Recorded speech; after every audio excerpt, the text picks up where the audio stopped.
그 우리 좀 큰 아브라함 이야기를 우리가 하고 있잖아요, 그죠? 아브라함을 이제 정리해야 되는데 아브라함 이야기에 이제 그 장별로 장면들이 있어요. 그러니까 몇 안 되는 장면들이거든요. 그러니까 창세기와 또 특별히 이제 아브라함 이야기에 있어서 우리가 반드시 좀 기억해야 될 장면들이 좀 있는데 그것들을 좀 짚고 넘어가면 창세기 12장에 아브라함의 이제 부르심에 대한 이야기가 있고, 그죠? 부르심이 있고, 그리고 두 번째는 언약을 하시는 장면이 있죠. 하나님이 갈대아 우르에 있던 아브라함을 불러서 가나안까지 불러주셨다는 거. 그리고 하나님은 언약을 하셨는데 세 가지 언약을 하셨다, 그죠? 가나안 땅을 주시겠다라고 하는 땅과 그리고 자손을 주겠다라고 하는 바로 씨, 그리고 복을 주겠다, 그죠? 복.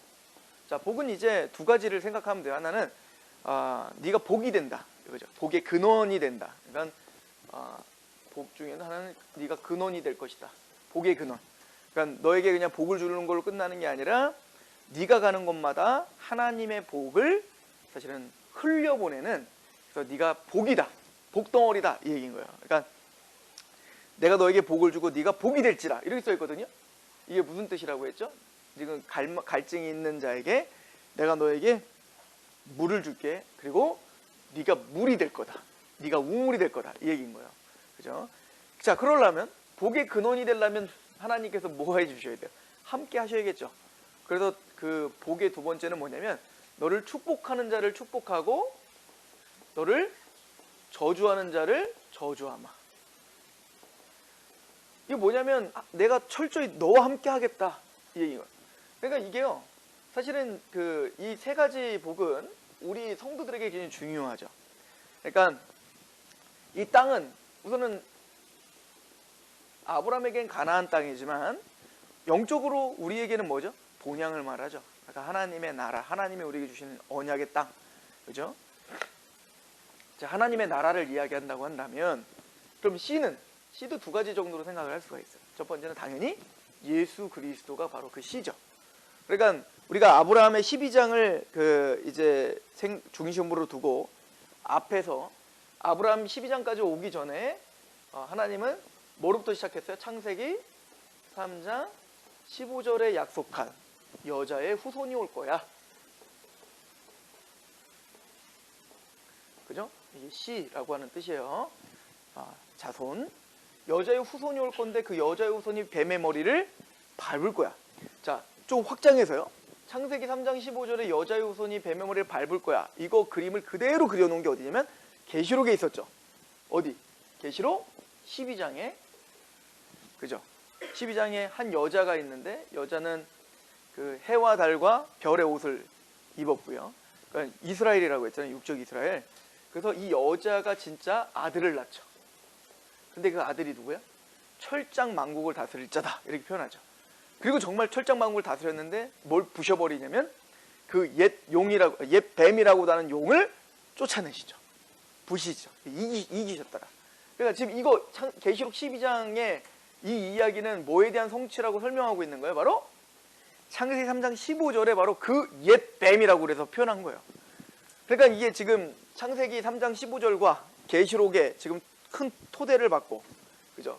이 분이 누군지, 그러면은 이 여자의 후손, 철장 만국을 다스릴 그 아들, 이분이 누군지를 설명하는 게 성경 전체에 대한 이야기인 거예요. 특히 구약이 그렇다고 했잖아요, 그죠? 자, 그래서 여자의 후손이 올 건데 그 후손이 누구여야 되죠? 그래서 바로 아벨. 아벨은 죽죠. 그래서 누구? 셋, 다른 씨를 주셨죠. 그래서 이 셋의 후예인 바로 나중에 노아, 그리고 노아 중에 누구? 셈의 후예 되고 셈의 후예 중에 누구? 아브라함을 택한 이야기가 나오는 거예요. 그래서 여기까지가 11장, 아브라함서부터는 12장부터 이제 이 이야기가 시작된 거잖아요, 그죠? 그리고 이제 나머지 창세기 이야기는 뭐야? 아브라함, 이삭, 야곱, 그리고 요셉 이야기, 이렇게 이제 끝나는 거거든요. 그러니까 아브라함의 자손이어야 되고 이삭의 자손이어야 되고 야곱의 자손인데 12아들 중에 유다의 자손이고요. 나중에 또 잘 설명드리겠지만 이 요셉, 그러니까 12아들 중에 장자가 셋이에요. 재밌죠? 첫 번째는 뭐냐면 그냥 육적인 장자는 누구예요? 르우벤이에요, 르우벤. 그러나 상징적 장자가 있어요. 상징적이고 모형적인 장자가 요셉입니다. 요셉이 그래서 처음에 채색 옷 입잖아요. 이게 장자 옷이거든요, 사실은. 근데 이제 그러니까 요셉은 나중에 근데 거기서 빠지죠. 12아들에 빠져요. 그 아들 2명을 껴놓지. 에브라임과 문하세를, 그죠? 그러면은 요셉이 상징적 장자라는 거예요. 얘는 뭘 설명하기 위한 장자야. 그럼 실제적인 언약의 장자는 누구냐면 유다예요, 유다. 그래서 이제 그 12지파의 장자가 셋이다라고 말하는 거예요. 이해 가시죠? 그러니까 육적인 장자 르우벤 첫째니까. 근데 얘는 박탈당했죠. 그리고 꼭 뭐가 같냐면 에서와 이스마엘 같은 사람이야, 이 르우벤은. 그리고 사실은 그 다음에 이제 요셉이 원래는 이제 그 상징적 장자인데 거기 실제적인 그 언약의 반열에선 빠지죠, 요셉이. 그리고 이제 그 언약을 성취하는 그 여자의 후손을 낳아야 될 그 언약의 자손에는 바로 유다 지파에서 오는 거야. 그리고 유다 지파가 왕의 지파가 되는 거고, 그래서 그 유다 지파의 그 유명한 누구 나오는 거야?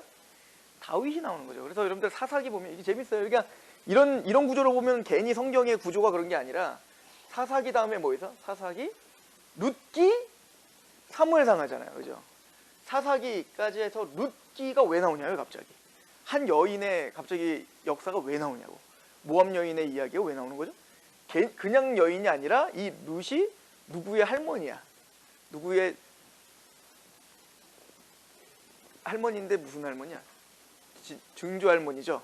그러니까 이 룻의 나중에 이제 그 손주로 태어나는 게 누구냐? 바로 다윗인 거예요, 다윗. 그죠? 다윗이. 다윗, 오벳, 그리고 보아스. 이렇게 되는 거죠. 그 룻의 남편이 되는 보아스가 바로 이제 할아버지가 되는 거죠. 그래서 이 얘기는 뭐냐면 지금 누구 얘기하겠다라고 지금 신호를 보내고 있는 거예요. 다윗 얘기하겠다라고 신호를 보내고 있는 거예요, 룻기가. 그리고는 바로 뭐가 시작되는 거예요. 사무엘상하가 되는 거예요. 그죠? 그러니까 이 씨가 누군지를 설명하는 겁니다. 이게 굉장히 중요합니다. 제가 이따가 창세기 22장에 모리아산 이야기를 하면서 이거를 이해하고 계셔야 모리아산이 좀 이해가 되는 거예요. 그죠? 어쨌든 그렇게 되는 거죠. 그래서 그 자손은 첫 번째 예수님이시다. 그래서 갈라디아서 3장 16절에 보면 뭐라고 말하냐면, 하나님이 아브라함에게 약속하셨을 때 여럿을 가리켜 자손들이라고 하지 아니하시고 하나를 가리켜 자손이라 하셨으니 곧 예수 그리스도다, 이렇게 표현합니다. 그러니까 아브라함뿐만 아니라 언약의 자손들에게는 끊임없이 내가 자손 줄게 했는데, 사도 바울의 말로는 자손들이라고 하는 복수로 쓰지 않고 단수로 썼다는 거예요, 제라를. 근데 그 자손은 바로 누구를 가리키기 위함인 거였다. 아브라함, 이삭, 야곱 뭐 이런 수많은 자손들이 있지만 그 자손들이 진짜 자손이 아니라 참된 그 자손에서 나오는 진짜 그 자손은 누구냐면 바로 예수를 설명하기 위한 거야 라고 이제 설명을 하고 있었다고요. 그래서 이거를 제일 먼저 선포하면서 시작되는 게 뭐냐면, 말라기가 그 구약의 마지막 책이죠. 이제 페르시아 시대가 끝이거든요. 그런데 말라기가 끝나고 계시가 끝난 다음에 마태복음이 오기까지 400년 동안 하나님의 계시가 없었어요. 그죠? 근데 사실 계시가 없는 게 아니라 이 말라기까지 완성된 하나님의 구약을 가지고 400년 동안 살아내는 거죠. 그 말씀을 의지하며. 자, 그런데 드디어 하나님의 계시가 시작돼요. 세례 요한이 이제 선포한 건데, 근데 어쨌든 성경이 제일 먼저 시작되는 게 마태복음인데, 마태복음의 포문을 여는 말이 뭐예요? 아브라함과 다윗의 자손 예수 그리스도의 계보라. 이 얘기 뭐죠? 자, 이제부터 내가 뭐 얘기할 거냐면 아브라함과 다윗의 자손, 바로 우리가 그렇게 기다리고 있었던 그 메시아가 누군지를 설명할 건데, 그 구약 전체가 얘기하는 아브라함부터 창세기부터 다윗을 거쳐 말라기까지 모든 선지자들이 기다렸던 그 다윗이 누군지를 내가 설명할게 라고 선포한 게 바로 마태복음이죠. 근데 그게 누구라는 거야? 예수야. 그러니까 구약 전체를 다 예수 이야기야, 이 말을 하는 거예요. 그래서 마태복음의 그 족보도 제가 말씀드렸었죠. 14대로 끊는다고요. 그죠? 왜 그러냐면 이 14대가 뭐냐면, 이게 이제 히브리어로 다윗이에요. 다비드 이렇게 있는 건데, 이게 다 숫자값이란 말이에요. 숫자값. 이 숫자값을 더하면 14가 나오거든요. 그러니까 이건 뭐냐면 다윗의 족보야, 이 얘기를 계속하고 있는 거예요. 그죠? 그러니까 성경은 다 다윗 얘기예요. 다윗 얘기. 진짜 다윗은 누구다? 예수다. 그래서 그 자손은 바로 우리를 진짜 구원할 자, 그 뱀의 머리를 부셔버리고 우리를 구원하고 우리의 통치자가 되실 분이 누구다? 다윗이다. 이 얘기를 하고 있는 겁니다.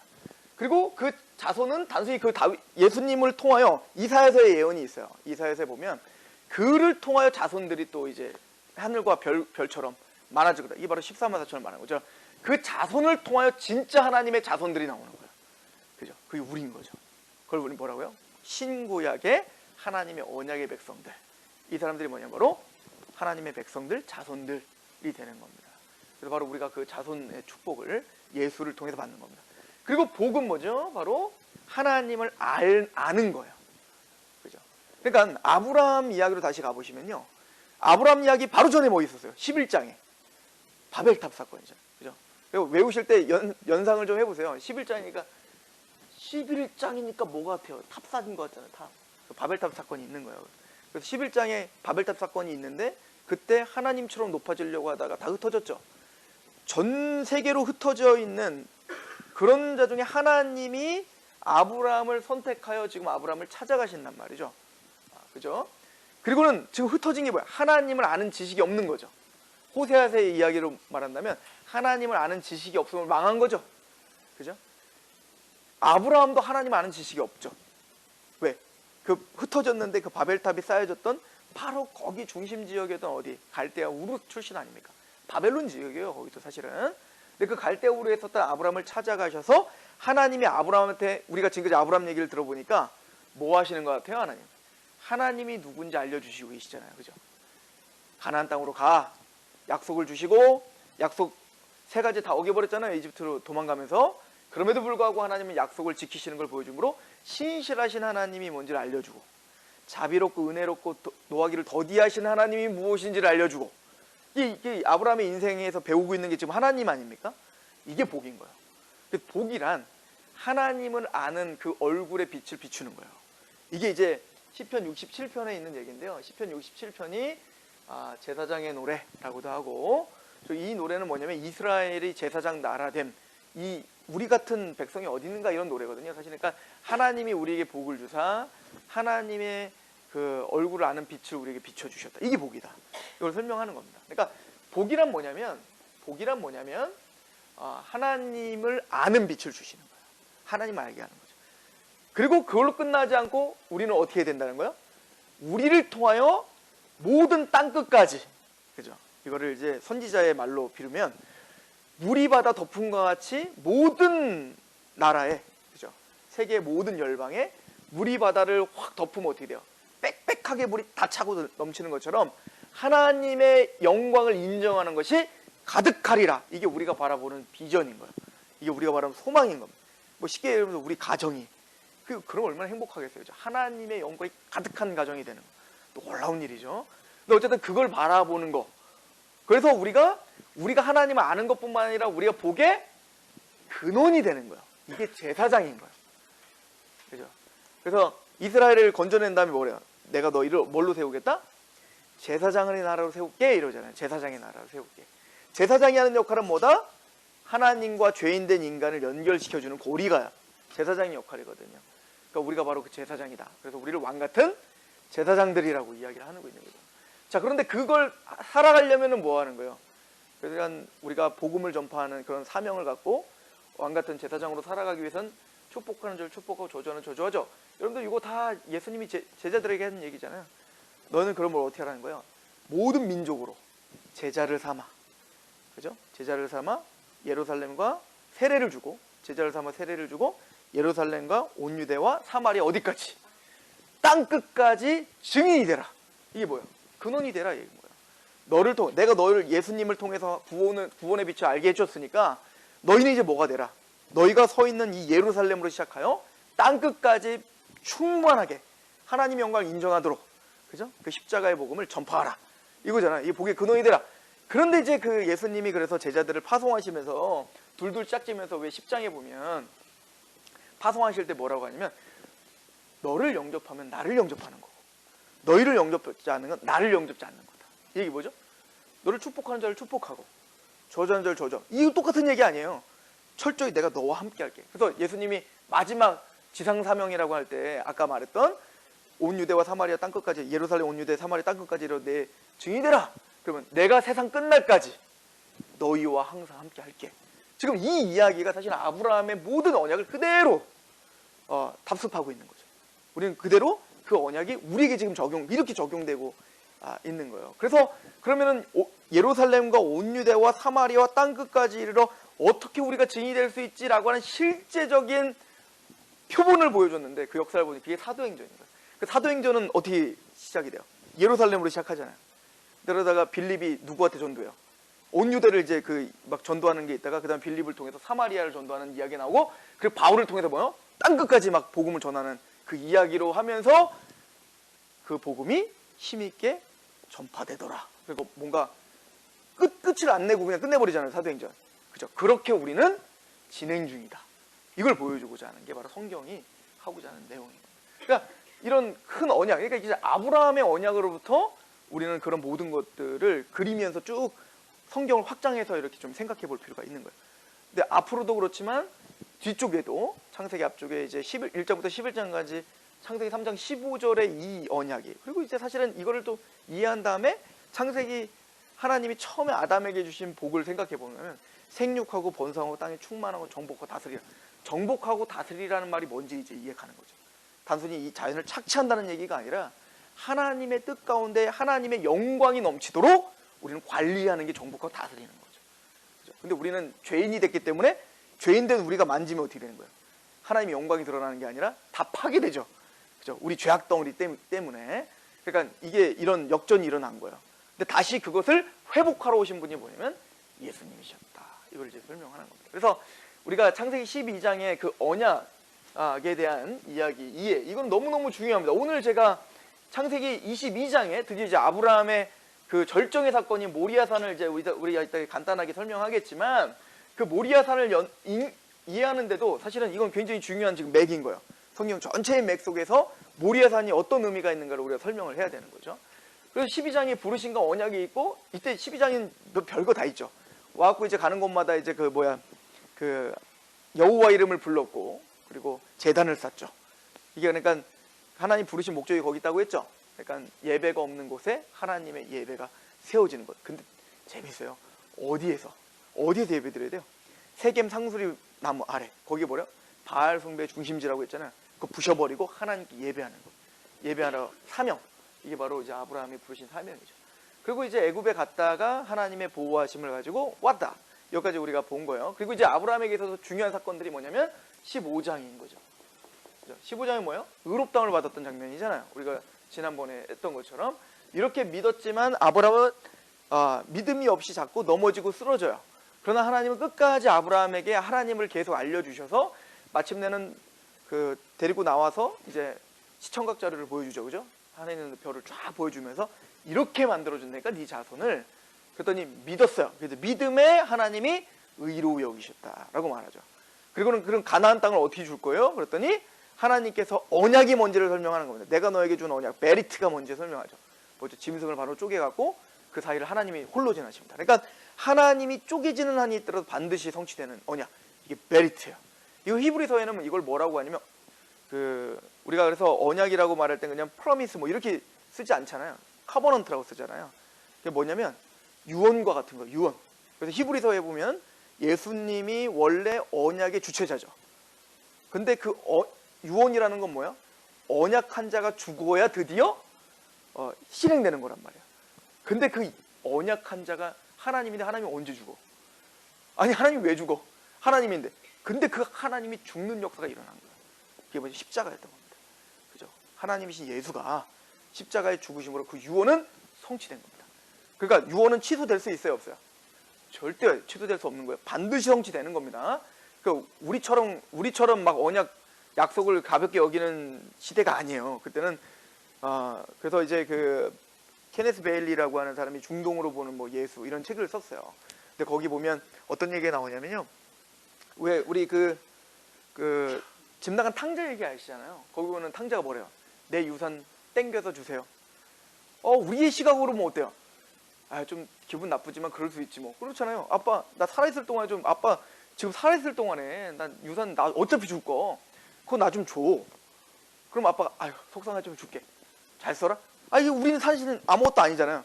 근데 이게 중동적 생각으로는요 말도 안 되는 얘기인 거예요. 왜냐하면 유산이라는 건 아버지가 죽어야 갖는 거예요.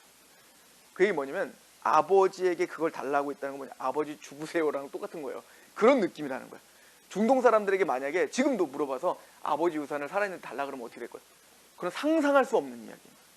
이거는 아버지를 모독하고 있는 겁니다. 그 이스라엘의 어떤 고대 이스라엘의 이야기를 통해서. 왜냐? 그건 뭐야? 아버지가 죽어야 가는 거야. 그죠? 마찬가지예요. 그런 어떤 배경 가운데 지금 언약과 유언과 유업이라는 이야기가 나오는 거예요. 근데 지금 그 유업이, 하나님이 우리에게 주시는 그 유업이 예수 그리스도가 죽으심으로 말미암아 우리가 어떻게 된 거예요? 그 유업을 쟁취하게 된 거죠. 그렇죠? 어쨌든 그래서 15장에 바로 하나님 홀로 그 언약을 지키시는 그 메리트가 무엇인지를 설명을 하고 그 약속을 믿음에, 그죠? 의롭다움을 받는 거. 이게 의예요, 의. 그죠? 근데 다시 말씀드리면 그 믿음도 누가 만들어 주셨다? 하나님의 은혜다. 그리고는 중요한 건 17장입니다. 그렇게 의롭다움을 받은 자들에게 뭐를 주는 거야? 할례를 베푸는 거죠.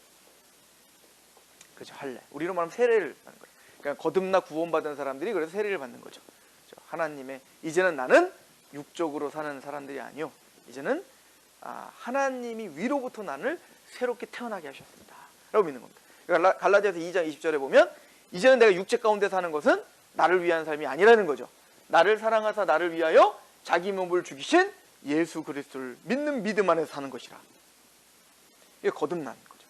이제는 나는 육체 가운데 세상에 휩쓸려 사는 사람이 아니라 하나님의 사람입니다. 하나님의 자손입니다. 이거를 모든 사람들 앞에 사실은 공적으로 선포하는 게 바로 세례식인 거예요. 그래서 할례가 먼저가 아니라 의롭다움이 먼저입니다. 그죠? 그래서 구원받은 자가 세례를 받는 거죠. 이제 그런 장면, 그런 이야기를 우리가 했습니다. 그리고 이제 그러면 19장 17장부터 19장까지는 뭐냐면 아브라함의 아주 찌질함이 아주 그냥 극도로 나와 있는 장이 이제 17장부터 19장. 물론 그 전에도 찌질했는데 이젠 더해요. 자, 왜 그런가? 17장에 사실은 몇 살이에요, 이때 아브라함이? 99세 때 일어나는 일이 17장부터 19장이거든요.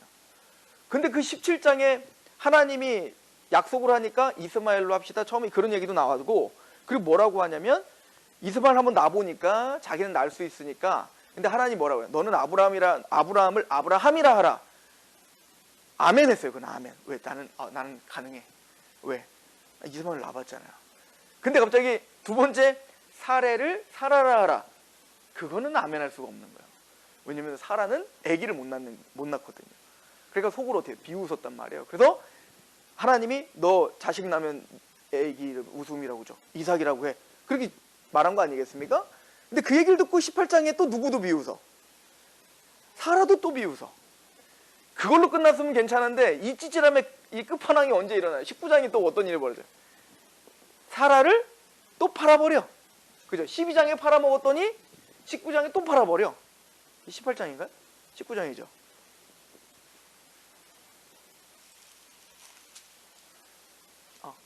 18장인가 봅니다. 잠시만요. 20장이네요. 20장. 20장에 팔아버리죠. 20장까지 20장이 이제 팔아버리죠. 그죠? 그러니까 아브라함은 그 하나님이 창세기 12장에 줬던 그 약속의 말씀을 하나님의 은혜 가운데 그렇게 데리고 왔는데도 불구하고 마지막 결론은 뭐더라는 거예요? 사라 팔아먹더라. 이걸로 지금 결론이 난 거예요. 근데 그럼에도 불구하고 하나님 뭐라고 하죠? 하나님이 능치 못할 일이 있겠느냐? 라고 야단을 치죠. 내가 명년 이때, 내년 이때에 반드시 자녀를 줄게. 그리고는 하나님 어떻게 하죠? 그들의 믿음이 불신앙이고 뭐고 그걸 뚫고 들어가셔서 어떻게 해요? 하나님의 약속을 이루고야 말죠. 저는 이게 너무 멋있죠. 이게 하나님이신 거예요. 그죠? 그래서 21장에 드디어 이삭을 낳습니다. 그리고 정말 이삭을 낳고 사라는 어떻게 해요? 거기 21장 1절에 뭐라고 합니까? 하나님이 말씀하신 대로 두 번이나 반복됩니다. 그 짧은 구절에. 그죠? 하나님이 말씀하신 대로 사라를 보호하셨고 함께 하셨고, 그리고 그 말씀 이루시죠. 그리고는 웃게 하시죠. 그래서 사라가 아이를 낳고 웃죠. 그럴 때 누구도 웃어. 그 주위의 사람들도 같이 웃죠. 우리는 하나님의 약속을 비웃지만 하나님은 약속의 성취의 웃음을 만들어내실 뿐만 아니라 그를 통하여 정말 하나님이 복의 근원으로 삼겠다고 하셨던 그 하나님이 그를 통하여 주위의 사람도 같이 웃게 하시는 그 놀라우신 하나님의 은혜의 열심을 사실은 설명하는 장면이 21장입니다. 자, 여기까지 배웠던 게 뭐냐면 아브라함이 배운 게 뭐죠? 바로 하나님의 신실하심입니다. 그죠? 그러니까 창세기 12장부터 21장까지 달려오는 그 순간까지 아브라함은 끊임없이 하나님의 말씀에 신실하지 못했어요. 하나님 말씀에 충성하지 못했다고요. 지금까지 그 불신앙만 생각을 해봐도 가나안 땅으로 바로 가지 않고 하란에 멈췄다가 거기서 하나님이 그 아버지 데라 데리고 가니까 그때서야 꾸역꾸역 어디로 왔고 가나안 땅에 왔고 가나안 땅에 약속을 줬지만 이집트로 흉년이 되니까 이집트로 도망가서 땅과 씨와 복 다 버려버리고 하나님이 도와주셔서 다시 올라와서 롯과 이제는 막 싸우니까 그 인구들이 많아지고 싸우니까 네가 우하면 나 좌하고 네가 좌하면 나 우할게. 근데 사실은 아브라함은 그 가나안 땅이 있어야 되는 거예요. 그 약속의 땅이니까.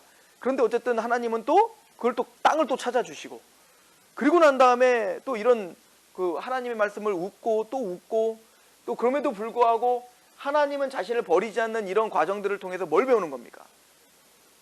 하나님은 하나님의 역사에 우리 조선 역사가 하나님의 역사에 신실하시다라고 하는 걸 그냥 온 인생을 통해 배운 거예요, 아브라함이. 그리고는 그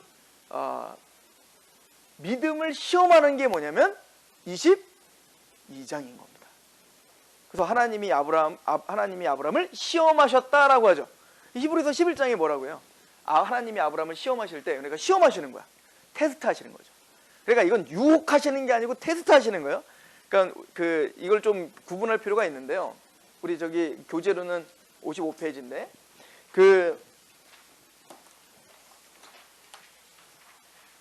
53페이지 거기 보면 이제 시험과 유혹은 달라요. 이제 야고보서에 보면 하나님이 뭐라고 하냐면 하나님은 누구를 시험하시거나 시험을 당하시지 않으신다. 그러니까 재밌죠. 성경이 뭐라고 하냐면 시험하시지 않는다고 이야기하거든요. 시험하시지 않는다라고 야고보서에 분명히 얘기하는데 근데 또 성경에 보면 또 시험한다는 얘기가 또 많잖아. 그래서 그 시험에는 두 가지가 있다는 걸 좀 기억하셔야 되는데요. 하나는 뭐냐면 사탄이 이제 누구를 시험하죠? 예수님을 시험하죠. 그럼 뭐냐? 유혹하는 거죠. 유혹. 그러면 그 유혹의 목적지는 어디죠?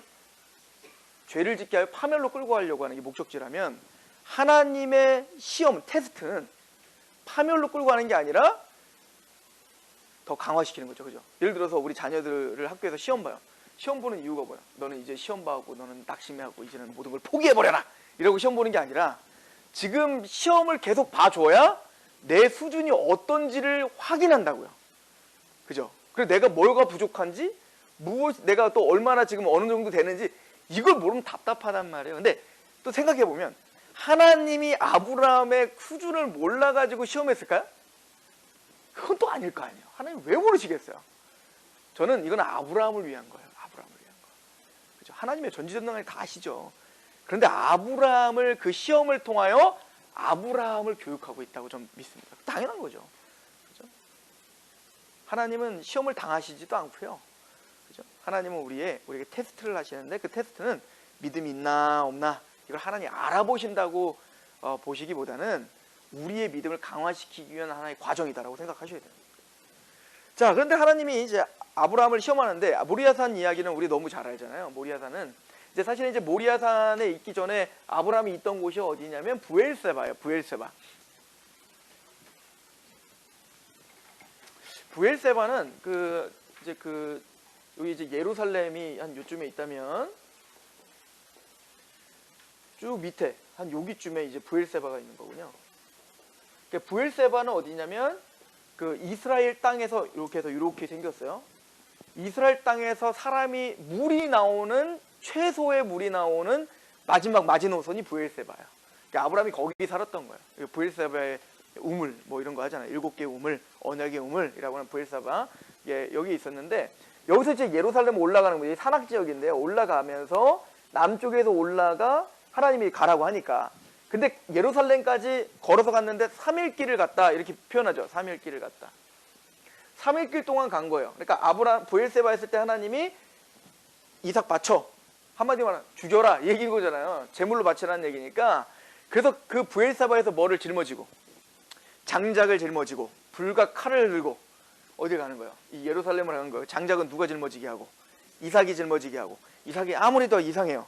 분위기가 이상한 거지 뭔가. 아버지 표정도 이상하고. 그러니까 물어보는 거야. 아버지 여기 장작도 있고 뭐 불과 칼 다 준비됐는데 도대체 재물은 어디 있습니까? 이렇게 물어보는 거예요. 왜냐면 보통 이제 성전에 가거나 아니면 제사를 들어가면 반드시 뭐를 끌고 가야 되는 거야.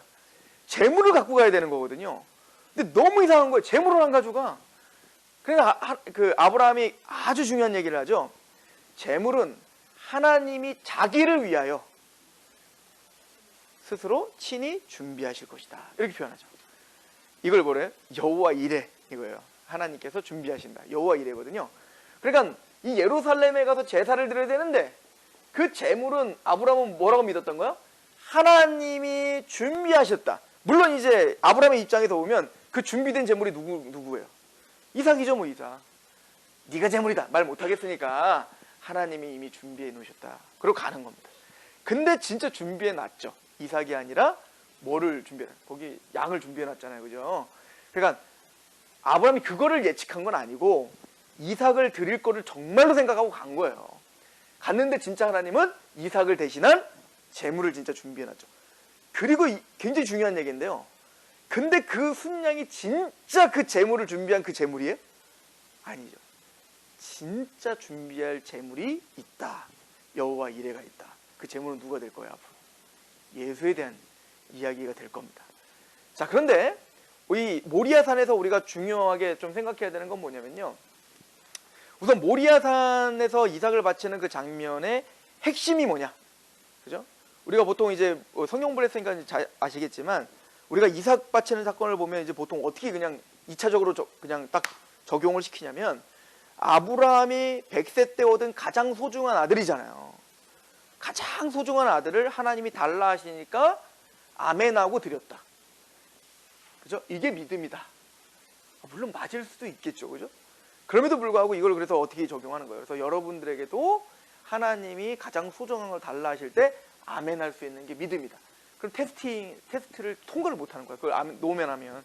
이해가 가시죠? 그런 식으로 우리가 생각을 한다면 여기서 누구나 다 그 시험이 진짜 우리에게 왔어요. 그러면은 우리 믿음이 정말 맞는지 안 맞는지 그런 테스트를 하나님이 해보신다면 거기서 합격하실 분들이 여기 다 계시죠. 다 합격하시겠죠. 다 그럴 줄을 믿습니다. 또 그런 것을 우리는 또 바라봐야겠죠. 그럼에도 불구하고 성경이 진짜 이 모리아산을 통해서 하고자 하는 얘기는 그 얘기가 아니죠. 그래서 이걸 히브리서는 정확하게 지적하고 있어요. 그러니까 이 모리아산을 통해서 하고자 하는 진짜 그 믿음의 이야기가 뭔지를 설명하고 있죠. 우리 히브리서 11장을 보세요.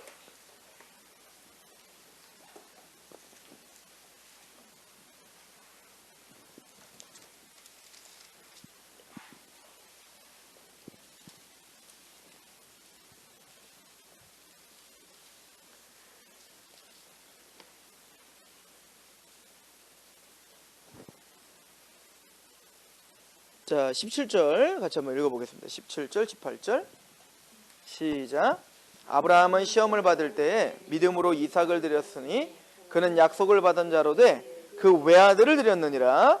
그에게 이미 말씀하시기를 내 자손이라 칭할 자는 이삭으로 말미암으리라 하셨으니 그가 하나님이 능히 이삭을 죽은 자 가운데서 다시 살아실 줄로 생각한지라 비유컨대 그를 죽은 자 가운데서 도로 받은 것이니라. 이걸 통해서 뭐야? 죽은 자가 다시 살아난 것에 대한 예표가 되죠. 그 뭐냐면 아브라함의 믿음이 뭐냐?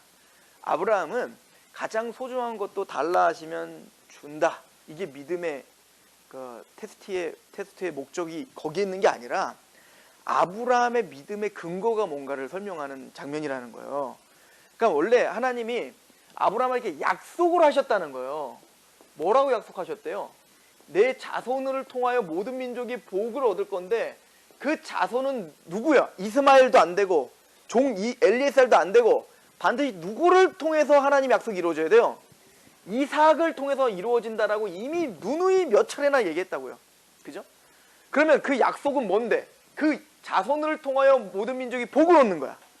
하늘의 별과 같이, 그죠? 하늘의 별과 같이 그 자손들이 많아지는 거예요. 게다가 이 약속은 어떻게 이루어진다고요? 하나님이 쪼개지는 한이 있더라도 내가 반드시 지킨다는 거였잖아요. 이게 베리트잖아요.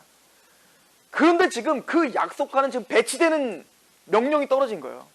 왜냐면 이삭이 결혼이라도 하고 이미 야곱이라도 낳았다면 이삭 죽인들 뭐 그 야곱을 통해서 이 일이 이루어지면 상관이 없는데 이삭은 뭐야? 아직 장가도 안 갔다고요. 아직 어리다고요. 소년이야. 그러니까 이삭이 죽어버리면 어떻게 되는 거예요? 하나님이 스스로 약속하신 약속이 깨져버리는 거예요. 아브라함은 그걸 생각했던 겁니다. 근데 자신의 인생을 돌아볼 때 하나님은 약속하고 한 번도 어긴 적이 없다는 걸 배웠잖아요. 지금까지 아브라함이. 그 아브라함이 뭘 믿은 거냐면 바로 약속을 믿은 겁니다. 하나님의 약속은 반드시 이루어진다. 지금까지 내 인생을 통해서 그렇게 하나님이 나를 훈련시켰어. 그리고는 어떻게 하죠? 이삭을 달라 하는데 아멘, 믿음으로 드리겠습니다 라고 할 때 그 믿음의 근거는 하나님은 이삭을 통하여 이 약속이 이루어진다 했는데 이삭이 죽어버리면 하나님의 약속은 이루어질 수 없다. 이거는 하나님의 본성, 하나님의 하나님 되신가는 정면으로 배치되는 일이에요. 아브라함은 하나님을 믿었고 약속을 믿었던 겁니다. 그러나 하나님의 약속을 지금 명령을 준행해야 되잖아요. 근데 준행할 수 있는 힘이 여기 있던 거예요. 이삭을 죽이면 가장 소중하고도 드릴 수 있어야지가 아니라 다시 살려주겠지 뭐. 왜? 하나님 약속했는데. 이삭은 살아있어야 되거든요. 그 약속이 이루어지려면. 그러니까 내가 이삭을 죽여도 하나님은 다시 살려줄 거다 라고 믿었던 거예요. 왜? 뭘 믿은 겁니까? 약속을 믿은 거고 하나님을 믿은 겁니다. 여러분들 이게 우리 믿음의 근거예요. 보세요. 성경은 다 약속인데 우리 구원의 약속도 똑같이 써 있어요. 요한복음 5장 24절 보면 내가 진실로 아멘 아멘 이런 뜻이거든요. 진실로 내게 이르노니 내 말을 듣고 나 보내신 자를 믿는 자는 영생을 얻었고 앞으로 얻을 게 아니라 이미 얻었고 심판에 이르지 아니하나니 사망에서 생명으로 앞으로 옮길 게가 아니라 옮겼느니라. 이미 옮겨졌다. 근데 뭐 어떻게 하면? 내 말, 지금 예수 그리스도의 말이거든요. 예수님이 우리에게 전달해준 복음의 메시지죠. 예수님의 약속을 듣고 근데 그 약속이 누가 했다는 걸 믿는 거예요. 하나님, 나 보내신 자, 즉 하나님이 했다는 걸 믿는 거예요. 하나님을 믿는 겁니다.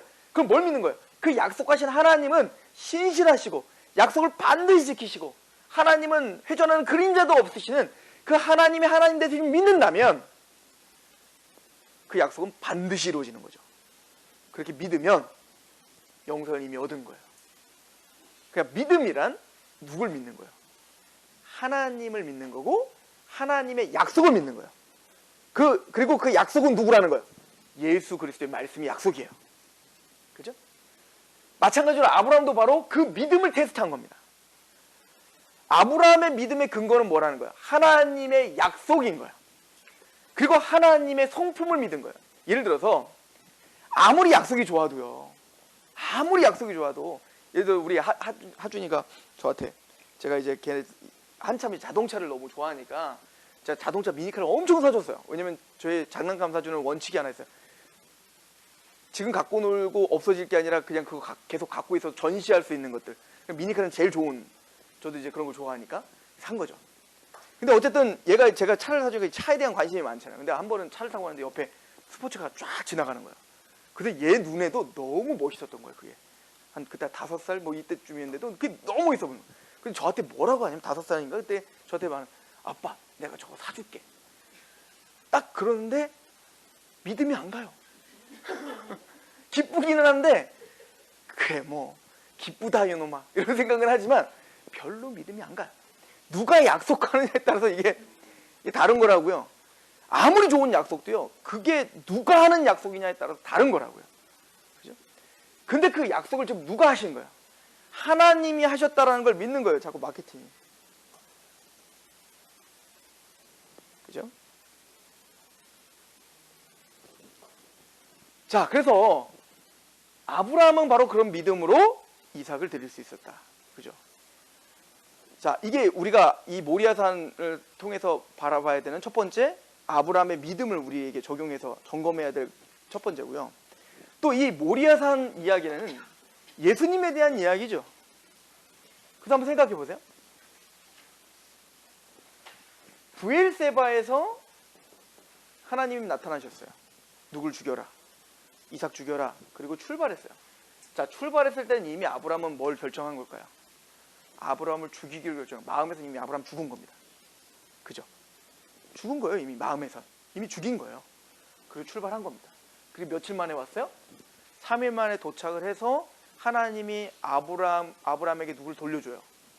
이삭을 이걸 히브리서는 뭐라고 이렇게 하고 있어요? 죽었다가 죽은 자를 다시 살려주셨 거라고 믿었다. 이렇게 말했죠. 십자가와 부활을 그대로 우리에게 형상화하고 있죠. 그러니까 예수님이 정말 십자가에 죽으시고 3일 만에 부활하신 것을 형상화하고 있다고요. 지금 이 이야기가. 게다가 이건 단순히 그런 표면적인 것만 형상화한 게 아니라 아까 성전에 대한 이야기, 에덴 동산이 최초의 성전입니다. 우리 책 읽으신 거. 에덴 동산 최초의 성전입니다. 그리고 그 성전을 우리에게 알려주기 위한 도구가 뭐였냐면 바로 성막입니다. 성막을 좀 더 확고하게 이제는 딱 고정되게 만들어진 게 성전이고요. 그리고 그 성전이 실제화된 성전은 누구라는 거예요? 예수님입니다. 근데 열왕기 상 역대상에 보면 역대한가요? 거기 이제 솔로몬이 성전을 세우는 장면을 보는데 그 성전 세우는 곳이 어디라고 써 있죠? 모리아산이라고 써 있다고요. 모리아산. 그러니까 솔로몬 성전이 세워지는 곳이 어디예요? 모리아산이에요. 그럼 모리아산이 어디예요? 오늘 아브라함이 이삭을 바치는 그곳이 모리아산이에요. 그리고 그곳이 뭐가 되는 거예요? 예루살렘인 거예요. 예루살렘 성전. 지금 이제 우리가 성지순례를 가면 거기에 황금돔이 딱 세워져 있거든요. 그 예루살렘 그 쫙 그 전경 보면 중간에 뭐 이렇게 생긴 거 있잖아요. 이 황금돔이 있는데 그 자리가 뭐냐면 아브라함이 이삭을 바친 자리거든요. 거기에 원래 뭐가 세워졌던 거예요? 솔로몬 성전이 세워졌던 거예요. 그죠? 솔로몬 성전이 세워지는 겁니다. 자, 이걸 통해서 우리에게 말하고자 하는 건 뭐냐면 모리아산에서 지금 하나님이 첫 번째는 아브라함의 믿음을 시험하신 거예요. 근데 그 시험은 하나님이 정말 몰랐을까요? 하나님은 아셨다니까요. 아브라함의 믿음을 이미 누가 성장시킨 거예요. 그리고 참 재밌죠. 하나님의 은혜가 여기 있는데 아브라함의 믿음을 만약에 12장에 시험했다고 해봐요. 이건 뭐 난리 나죠. 뭐 시험할 필요도 없죠. 뭐 흉년들인데 도망가 버리는데 뭐 어떻게 할 거야. 근데 하나님이 시험하는 순간은 언제예요? 이미 장성하게 만들어 놓고 시험하신다. 그죠? 그러니까 아브라함 믿음이 좋아 통과했다가 아니라 하나님이 믿음을 주시고 그 믿음을 확인하게 하신 거죠. 그리고 자신의 뒤를 돌아보게 하신 거죠. 그죠? 그게 바로 모리아산 사건인 거예요. 그리고는 그렇게 그곳에 뭐예요? 여호와 이레. 즉 뭐가 있어야 된다. 하나님은 하나님의 재물을 여기서 준비하실 거예요. 그죠? 그리고 또한 아브라함이 여기서 배워야 되는 게 있습니다. 뭘 배우는 거죠? 하나님이 자신의 인생 가운데 개입하셔서 끊임없이 뭘 주셨어요? 메리트를 주셨다고요. 하나님이 언약을 주셨다고요. 그런데 그 언약이 깨어질 수 없는 신실하심을 아브라함은 배우면서 그 언약이 왜 신실하지? 하나님이 쪼개지는 한이 있더라도 이 약속은 반드시 성취되는 거니까. 근데 아브라함은 이 과정을 통해서 사실은 우리가 배워야 되는 건 뭐냐면 아브라함에게 주신 그 언약이 성취되기 위한 하나님의 열심이 무엇인가를 여기서 배워야 되는 거죠. 아브라함은 우리 12장을 한번 보세요. 12장에 보면 독특한 단어를 하나 쓰는데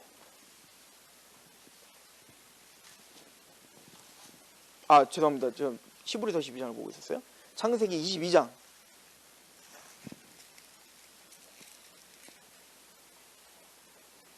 자, 22장 8절. 아브라함이 이르되 내 아들아 번제할 어린 양은 하나님이 자기를 위해 친히 준비하시라 하고 두 사람이 함께 나아갔죠.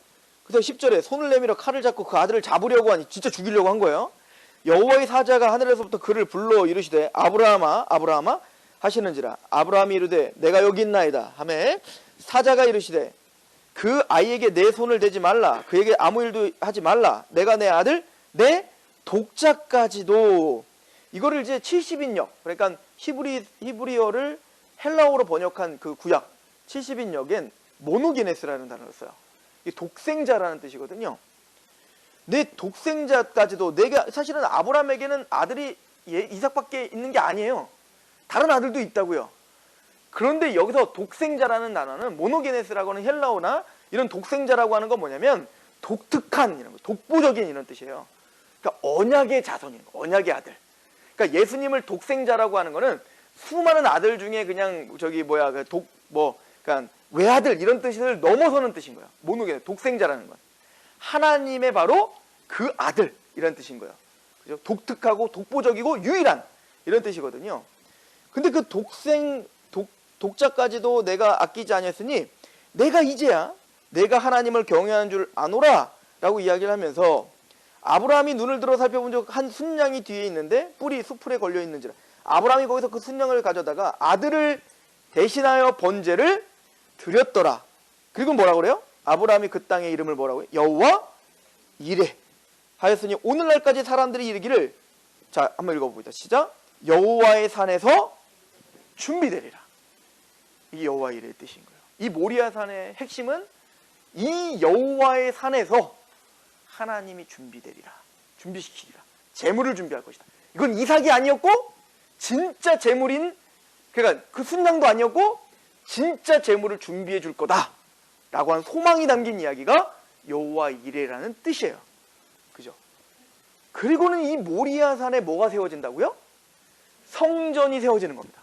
수많은 양들이 잡혀 죽여가면서 하나님과 인간을 연결하는 유일한 임재의 장소, 또 하나님과 인간의 그 죄된 인간을 화해하기 위해 수많은 화목제물이 죽어가는 장소, 그 장소가 바로 이 모리아산이 되는 거예요. 그죠? 왜? 그러니까 끊임없이 이스라엘 백성들은요, 모리아산에서 솔로몬 성전을 세워놓고 거기서 제사를 드리면서 끊임없이 뭘 사실은 바라봐야 되는 거예요. 여호와 이레를 바라봐야 된다고요. 이 산에서 하나님은 제물을 준비하시리라. 이게 바로 여호와 이레인 거예요. 근데요, 저는 좀 더 나가서 아브라함에게 왜 그런데 이걸 설명하기 위해 자기 독자를 내어줬을까? 하나님의 마음을 보여주는 거죠. 이해하십니까? 베리트, 그 짐승을 쪼개어 하나님이 약속을 이루는데 피의 언약이라는 얘기거든요. 근데 그 피는 누구라는 걸 지금 이 사건을 통해서 보여주는 거예요. 독생자일 것이다 라고 하는 걸 보여주는 거예요. 독생자. 아브라함이 자기 하나밖에 없는 독생한 아들을 제물로 드리는 것처럼, 근데 아브라함은 이삭이 그 제물이 아니라는 걸 보여주고 있는 거죠. 그런 거와 같이 앞으로 여호와 이레, 이곳에서 바로 하나님의 그 제물이 있을 것이다. 근데 그거 뭐예요? 우리는 그걸 통해서 아브라함을 배워야 되는 거예요. 하나님의 약속은 우리는 은혜로 그냥 받지만 하나님에게는, 아브라함은 3일 동안 얼마나 근심이 컸겠어요. 아들이 죽은 거예요. 100세 때야 낳은 아들이. 그 근심을 안고 그 올라가는 그 아브라함의 마음이 누구의 마음일까요? 하나님의 마음인 거예요. 이게 어디서 드러나는 거죠? 십자가에 죽으실 때 막 어두워지고 막 천둥이 치고 막 이러잖아요. 그 하나님은 그 예수님이 엘리를 남아서 그냥 아버지 왜 하나님이 나를 버리시나이까? 하나님과의 그 단절을 경험하는 그 독생자의 그 울부짖음을 하나님이 듣고 어떻게 했냐고요. 그죠?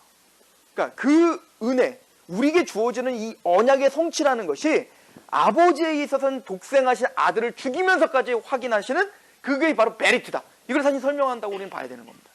그죠? 그리고는 그곳에 뭐가 세워진다? 솔로몬 성전이 세워진다는 걸 인식하시고, 그래서 이 솔로몬 성전에 세워진 거, 이거 요한복음을 보면, 나중에 보면, 그러니까 이게 괜히 사도 요한이 괜히 이렇게 쓰고 있는 게 아니에요. 제가 왜 설교할 때마다, 성경 공부할 때마다 이거 계속 반복하죠.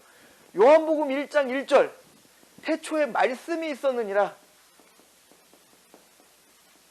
로고스예요. 로고스는 뭐냐면 하나님의 뜻이에요. 이거를 한자어 성경에는 길 도자를 써요. 하나님의 길이에요. 그 하나님의 모든 것이에요. 그죠? 근데 그 로고스가 있었는데 이건 언제부터 있었냐면 창세 전부터 있었다고요.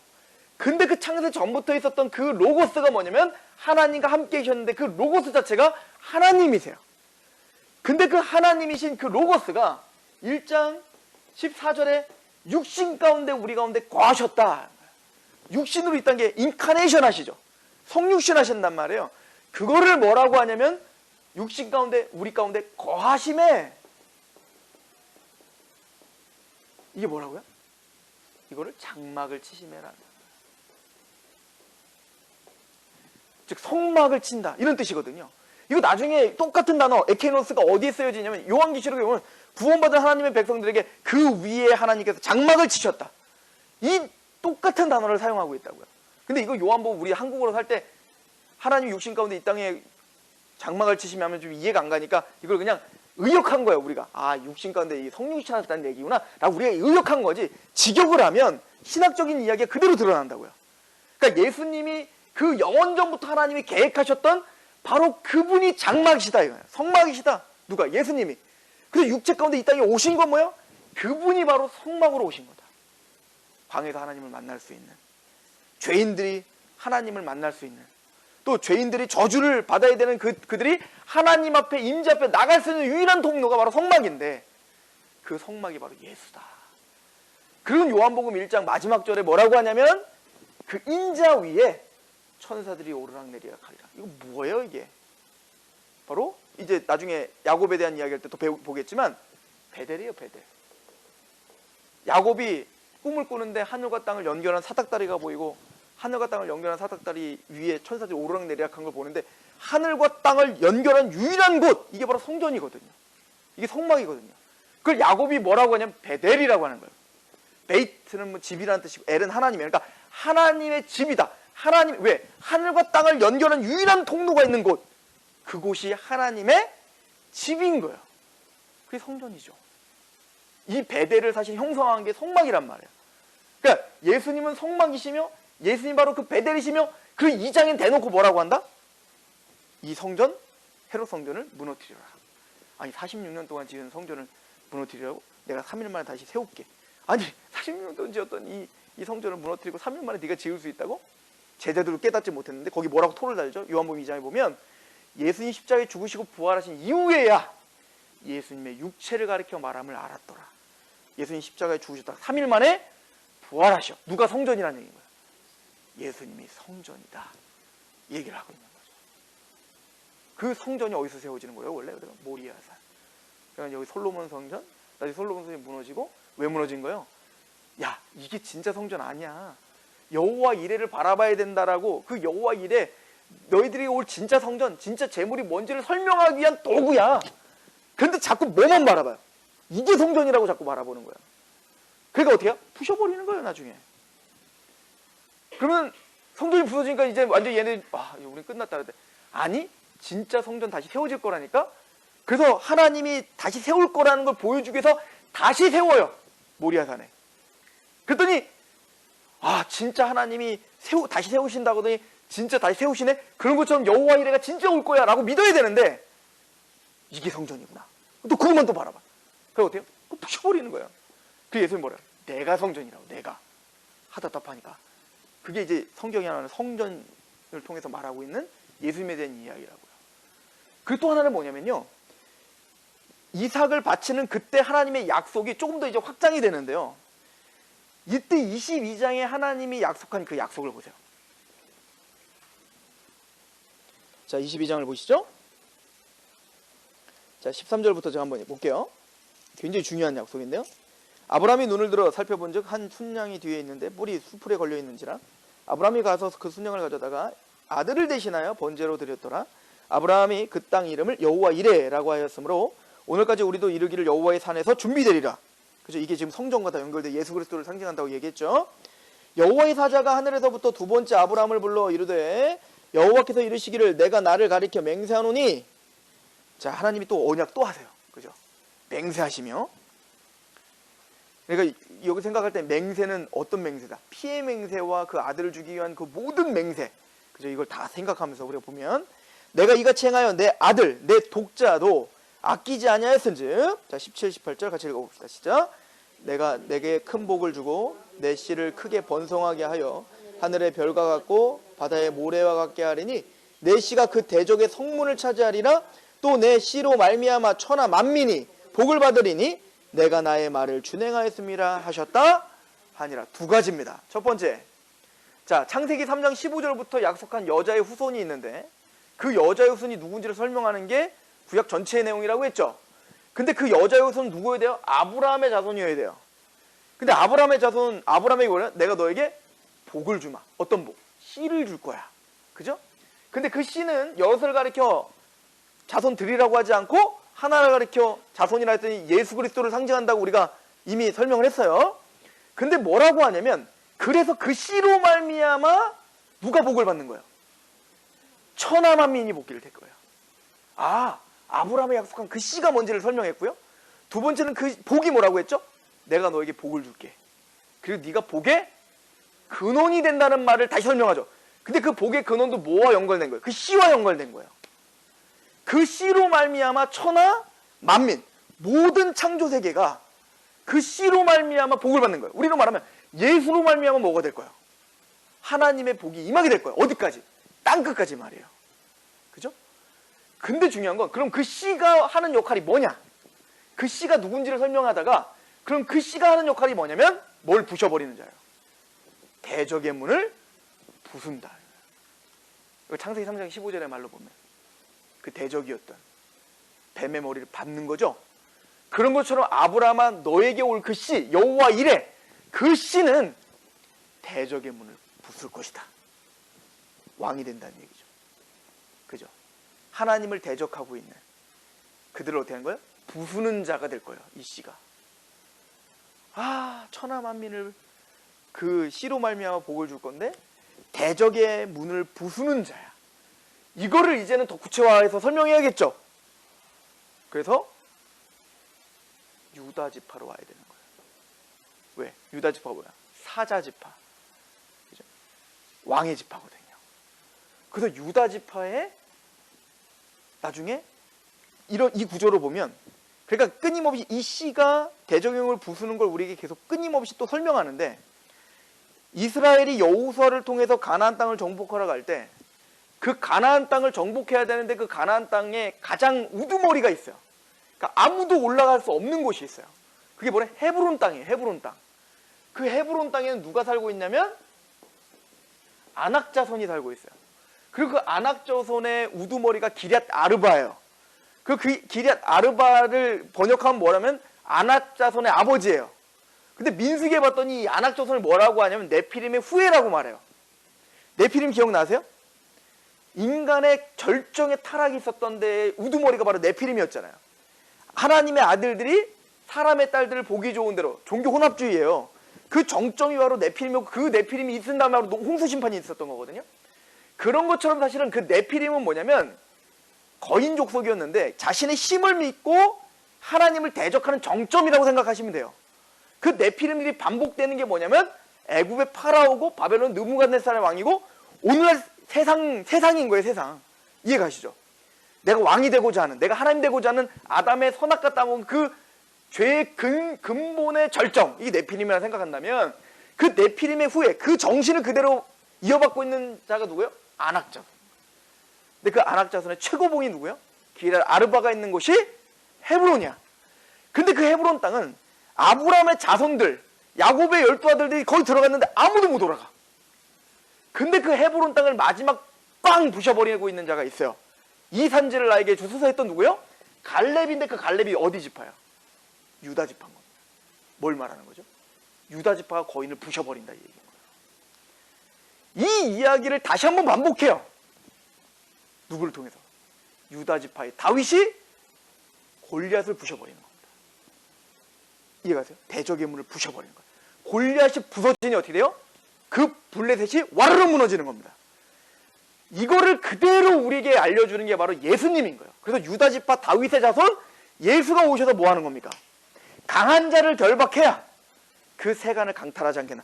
예수님의 십자가 부활로 사단의 권세를 원수의 머리를 부셔버리고 그 나라가 와르르 무너지고 거기서 우리를 건져주시는 겁니다. 이거를 설명하는 게 뭐냐면 모세를 통해서 애굽의 파로를 부셔버리고 그들을 건져내신 하나님의 은혜를 설명하는 거죠. 그죠? 대적의 문을 부수리려라. 즉 예수 그리스도의 십자가와 그 부활이 그 대적의 문을 부숴버리는, 다른 말로 말하면 하나님의 은혜에 자비로우신 언약이, 또 언약의 성취신 예수가 우리의 대적을 부시어 하나님의 나라를 회복하게 하는 그 비전을, 그죠? 그 언약을 우리에게 보여주고 있는 장면이 바로 모리아산 이야기다 라고 우리가 볼 수가 있는 겁니다. 그렇죠? 자, 그래서 창세 22장 18절에 또 내 씨로 말미암아 천하 만민이 복을 받으리니 이는 내가 나의 말을 준행하였음이라 하셨다 하니라. 이에 아브라함이 그의 종들에게 돌아가서 함께 떠나 브엘세바에 이르러 거기에 거주했다. 그래서 이제 예수님을 통하여 뭐요? 하나님의 모든 이 창조 세계를 다시 하나님의 통치가 있는 영광스러운 나라로 회복하고 천하 만민이 복을 받게 하는 유일한 대적의 문을 부수는 자가 누군 거예요? 예수. 그러니까 계시록이 뭐라고 표현해요? 그 예수님. 철장 만국을 다스리는 한 남자, 한 아들이라고 표현하기. 그분이 바로 예수다.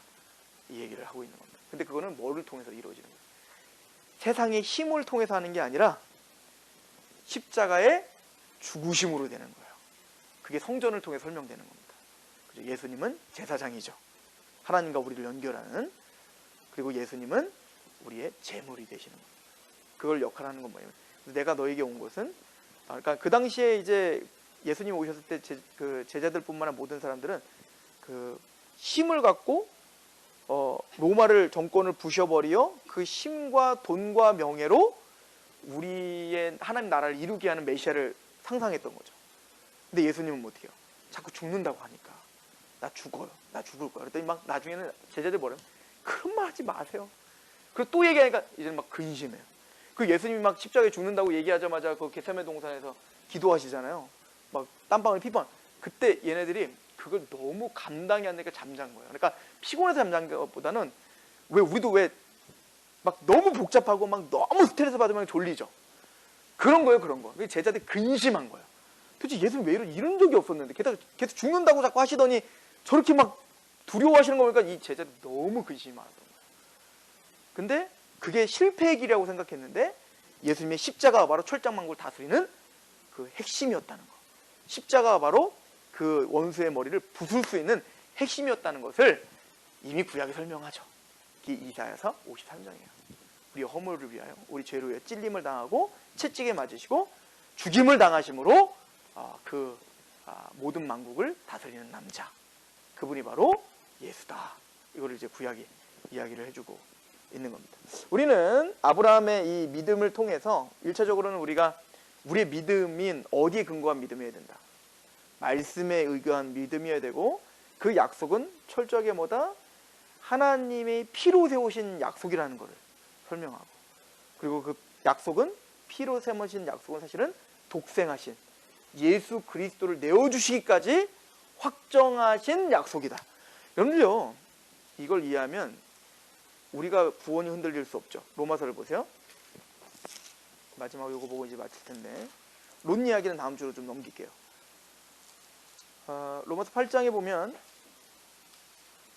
참 이런 말씀들은 좀 반복적으로 봐도 참 은혜가 되는 거야.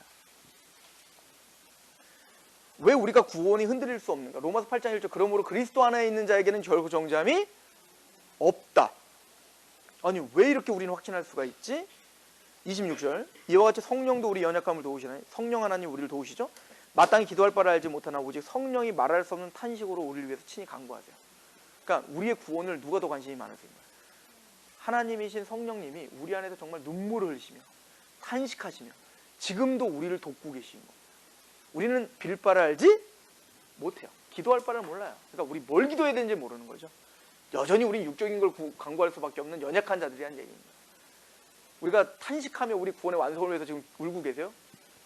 우리가 우는 건 우리 자식 때문에 울고 우리 자녀 때문에 또 내 어떤 사업과 내 건강과 이런 것 때문에 우리는 울지만, 진짜 내 구원의 완성을 위해서 우는 자가 몇 명이나 되겠냐고요. 그죠? 그러니까 우리는 기도할 바를 진짜 모르는 거죠. 자, 그런데 하나님은 우리를 위해서 그래서 탄식하며 기도하세요. 왜? 성령이 왜 우리를 위해서 탄식하며 기도하시냐면요. 27절. 마음을 살피시는 이가 성령의 생각을 아시는데요. 성령이 하나님 뜻대로 성도를 위해 간구하는. 하나님의 뜻이 뭔지 알기 때문에 우리를 위해서 탄식하는 거예요. 우리는 하나님의 뜻이 잘 모르니까. 요즘 내 뜻대로 하나님께 기도하며 울잖아요. 근데 이걸 지금 나무라는 것 같지가 않죠? 그게 우리라는 얘기인 거예요. 그래서 우리를 돕기 위해 누가 계시는 거예요? 성령님이 지금도 울고 계시다는 겁니다. 그래서 우리가 이제 좋아하는 말씀이 하나 있죠? 28절. 우리가 알거니와 하나님을 사랑하는 자, 곧 그의 뜻대로 부르심을 입은 자에게는 모든 것이 합력하여 선을 이룬다. 성령님의 말씀 탄식 때문에 사실은 우리가 구원에 떨어지지 않는 이유가 여기 있다라고 하는 거예요. 때로는 넘어질 수 있어요. 때로는 의심 갈 수 있어요. 그런데 그게 모든 걸 합력하여서 하나님은 선을 이루게 하실 거예요. 왜? 성령님이 오늘도 우리를 위해서 탄식하며 기도하시니까. 그럼 그 선이 뭘까? 내 소망은 이루어진 게 선이 아니에요. 내 뜻대로 되는 게 선이 아니라 29절. 하나님 미리 하신 자들을 또한 그 아들의 형상을 본받게 되는 것. 이게 선이죠. 이게 구원의 궁극적인 완성이거든요. 예수님처럼 되는 거. 그죠? 그럼 예수님이 뭔데? 하나님과 동등됨을 취할 것을 여기지 않고 종의 몸을 입어 죽기까지 복종하신 게 하나님의 원래 형상인데, 그죠? 철저하게 하나님에게 복종하는, 그죠? 이게 하나님의 형상이에요. 겸손이죠. 낮아짐. 근데 그 형상을 본받게 하기 위하여 오늘도 성령님은 우리를 위해서 탄식하며 기도하는 거예요. 우리 부자 되기 위한 게 아니라, 그죠? 그래서 미리 정하셨으니 이는 그로 많은 형제들을 맏아들이 되게 하려 하심인데요. 그래서 또 미리 정하신 그들을 또한 부르시고, 부르신 그들을 또한 의롭다 하시고, 의롭다 하신 그들 또한 어떻게 하는 거? 영화로. 이게 그리스도의 형상을 본받는 거예요. 이거 언제 이루어지죠? 예수님이 재림 때 이루어지는 거예요. 그죠? 구원의 완성을 말하는 겁니다. 선은 뭐예요? 구원의 완성을 말하는 거예요. 자, 그런데 우리가 또 하나, 성령 하나님이 우리를 위해서 탄식하며 기도하는 것 때문에 우리가 소망을 갖고, 두 번째는 31절. 그런즉 이 일에 대해 무슨 말 하리요? 만일 하나님이 우리를 위하시면 누가 대적하겠는가? 자기 아들을 아끼지 아니하고 우리를 모든 사람 위에 내주시니가 어찌 그 아들과 함께 모든 것을 우리에게 주지 않겠는가? 자기 독생하신 아들을 주기까지 언약하신 약속이 취소되겠는가? 그럴 수 없다 이 거죠. 하나님이 자기 아들을 내어주시기까지 아끼지 않고 우리를 위해서 죽이셨어요. 우리에게 주시지 못할 게 뭐 있겠냐고. 구원의 완성? 우리가 이루는 게 아니야. 그 예수님의 십자가로 확증하신 하나님의 사랑을 우리에게 보여주며 아브라함한테 인생 전체를 통하여 쪼갠 고개 서이를 지나가시며 내가 반드시 이루어준다니까. 이거를 알게 하신 것처럼 자기 아들 죽이면서까지 우리를 사랑하셨는데 구원의 완성은 당연히 되는 거죠. 이걸 의심할 수 없죠. 33절. 누가 능히 하나님 택하신 자를 고발하겠는가? 의롭다 하시는 하나님이죠. 아들을 담보로 말이에요. 그리고 또 아드님, 성자 예수님 뭐 하셨어요? 누가 정죄하려? 죽으실 뿐 아니라 다시 살아나신 이는 그리스도 예수시니 그는 하나님 우편에 계신 자요 우리를 위하여 간구하신다. 그렇죠?